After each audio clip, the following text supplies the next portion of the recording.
Folding your carriage accessory only takes a few simple steps. Let's get started. First, make sure to take the carriage accessory off the stroller frame and place it on a flat surface. Make sure the privacy shield is put away back in the canopy and that the canopy is closed.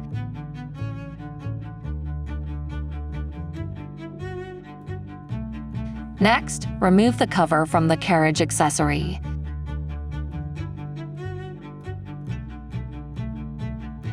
Now lift the pad from the bottom of the carriage accessory to access the sliding handles below the pad. Next, place one hand on the bottom of the carriage accessory and use your other hand to pull the sliding handle towards the center of the carriage accessory. Repeat this with the other sliding handle. Now you can place the pad and cover on the folded carriage accessory and store it for future use. Next, we'll show you how to unfold the carriage accessory. First, place one hand on the bottom of the carriage accessory and use your other hand to pull the sliding handle towards the bottom end until it clicks into place. Repeat the same thing on the other side.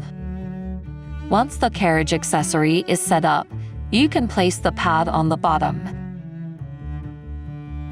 Next, you can attach the cover by zippering it around the edge of the carriage accessory. Make sure to snap the cover to the canopy to secure it in place. Now, raise the canopy up until you hear a click, and then attach the carriage accessory into the stroller and start strolling.